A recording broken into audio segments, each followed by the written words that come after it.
Not so long ago, something very surprising ended up happening on the internet, and that is being the first apology video of the year was already made. Now, I'm pretty sure we all knew that a terrible apology video was going to come eventually, because for the past couple of years, so much people have been in this competition on who can make the worst one. And every time when you see one that's absolutely terrible, someone is just right around the corner trying to beat it. But I'm pretty sure none of us thought that it was going to come this soon. Literally the first day of this year, someone posted an apology video. Now, I don't know if this was planned, if the person who made this wanted this video to come out on the first day, or if it was just an accident and it just somehow happened. But either way, I just think that is extremely funny. Now, the person who ended up making this video is Yandere Dev. Yes, that guy. I'm pretty sure a lot of you has probably forgot about the whole situation that ended up happening to him, so let me give you a very fast speedrun version on what's going on.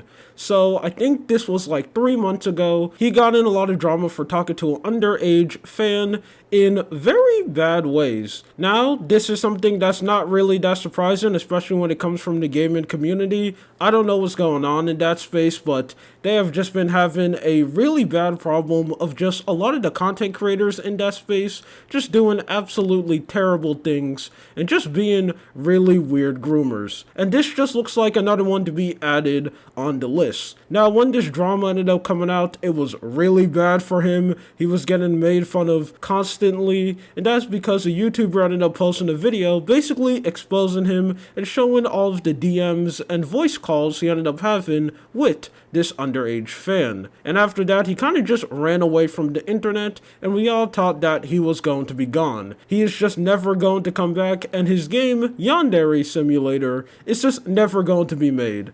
Even though I'm pretty sure most people already gave up hope that that game was just ever going to be finished, because man, it had terrible spaghetti code, and it was suffering from so much feature creep. It was just absolutely insane. But he decided to come back with an apology video, and now I am here to talk about it. Spoiler alert, it is not good at all. It is actually really bad. So let's get into it. Last year, a fan of my game contacted me and wanted to chat. Usually, when a fan tries to talk with me, I just tell them that I'm too busy. But this person seemed really nice and friendly and funny, so I decided, you know what, sure, let's talk. She let me know right off the bat that she was 16, but I didn't see any problem with that. When I was 16, I had online friends that were in their 20s and 30s, so it just didn't feel weird to me. In the beginning, our conversations were normal, but she had a kind of adult sense of humor, and every now and then she would bring up a topic or ask a question that wasn't really appropriate. When this would happen, I wasn't entirely comfortable with it, but I rationalized to myself that it was no big deal and just kept talking with her. Eventually, I must have said something that sounded like a red flag to her, because at some point she started to record our conversations just in case I turned out to be some kind of predator. She showed our conversations to a YouTuber, and the YouTuber decided, yep, this guy seems like a groomer. We need to expose him. Okay, let's just stop right here, because this whole section we have a lot to talk about. First, why when you learned that this person was 16 years old, you still decided to talk to them? I know he ended up giving his reason, saying that when he was 16 years old, he had online friends, but should you be responsible enough to know that you are now in a position of power where you are this content creator who has a lot of views, who is pretty popular, making a video game? Shouldn't you know that the dynamic is now completely different, and you probably should not be talking to underage fans? And two, why did you continue the conversations even though you said it made you feel extremely uncomfortable? Like, you're on the internet, you're talking to this person on Discord, or like messaging her. You could easily just tell her that, hey, what you're saying is making me extremely uncomfortable, and if she keeps on going, you just stop talking to her. You know, you just go on Discord and you exit the call, or you just block her, or you just end communications. You are the adult in this situation. You have responsibilities and lines that that you should not be crossing. Now, after this, he ended up bringing up that the victim of Yandere Dev ended up making her own response, and he ended up posting it in the description below on the video. And I'm not gonna lie, him posting this was kind of a bad idea, because I don't really know what his plan was, but what she ended up writing actually makes him look even worse. Like, it doesn't really help him at all, especially this one section right here that I'm gonna show, where the victim ended up saying that when they were talking to Yandere Dev, you know, both of them were talking to each other, he ended up saying that he wants the conversation to move to Snapchat because he's scared of her screenshotting the conversations and, you know, making him look bad, which, why would he be scared of that in the first place? If you're talking to a fan, you should not be saying anything inappropriate or something that is so bad that this is something that you should be scared of. Like, oh man, I really hope that this person doesn't screenshot me and then makes this big exposed video and then this drama can come out, which is very ironic because that is exactly what happened. Let me go to the next clip that I want to show you. Now, what is one defense that every single content creator does when they get exposed for having inappropriate conversation with an underage fan? They obviously bring up the excuse that, hey guys, what actually ended up happening isn't that bad because everything was actually taken out of context. And he decided to bring up one conversation that a lot of people were throwing tomatoes at him for, and it is the OnlyFans one, when he ended up asking this girl, are you going to start OnlyFans? I feel like it's worth mentioning that a lot of the remarks I made only sound bad when they're out of context. For example, there was one time when the girl jokingly said, you should make an OnlyFans. And I said, no, that's dumb. No one would ever want to see that. And she said something like, come on, it's so easy to make money on OnlyFans. And when I heard that, I thought, whoa, that's a little concerning. Don't tell me that social media is brainwashing this generation to think that they should just go directly into porn the second they turn 18 because it's the best way to get rich quick. That's a little concerning. I wanted to know if she was joking or if she was being serious. So I asked her, are you planning to start an OnlyFans?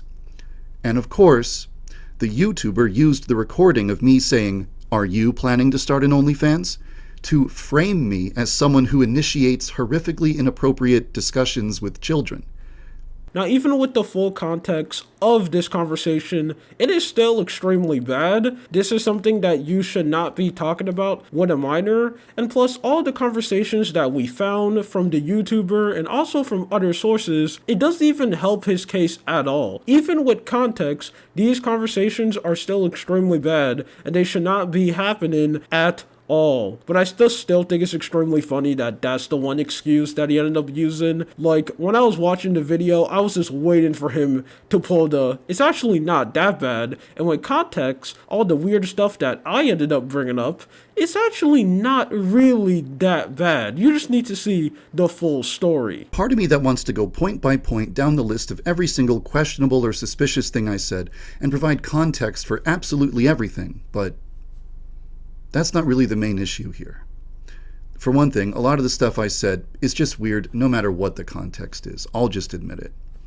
But more importantly, I never should have let conversations like that happen in the first place. A normal, mentally healthy adult would have just blocked the girl immediately after the very first time she said something inappropriate.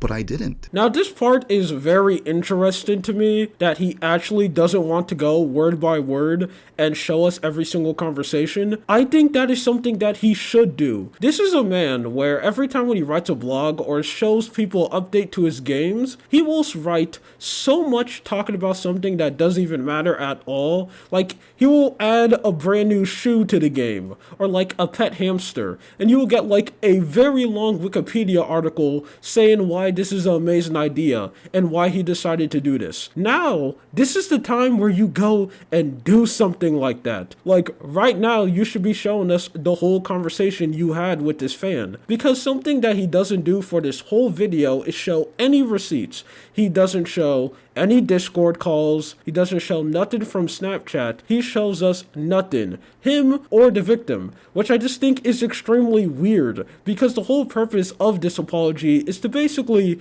bring back your reputation and to hopefully save your career. Now it's the time for you to over-explain everything. Show us all of your proof so you can make yourself look better. Like, this is the whole purpose of a response video. Why are you not doing it? And something else that I should bring up is this guy does not mention the Snapchat at all, which I think is extremely weird, because some of the worst things that come out of this guy is from the Snapchat conversations. Even if you go on the whole exposed video that the YouTuber ended up making, the majority of the video was her showing everyone the Snapchat messages, and he doesn't even bring that up at all. He doesn't try to deny that the person that the girl was talking to wasn't actually him. He just completely pretends that it doesn't exist, which I think is very interesting. But yeah, that's it. This just seems like another very bad and terrible response video coming from a YouTuber, which isn't really that surprising. I mean, did we really think that Yandere Dev was actually going to spend his time and make a well-taught, good apology video? Of course not. He decided to record a video of him basically trying to downplay this whole situation and the extremely weird thing that he ended up doing, and just trying to walk his way out of it, making another horrible apology video that we can add to the list. But hey, who's really surprised at this point? Anyway, my name is Lua. This is just something that I wanted to talk about. You have a good day or night. See ya.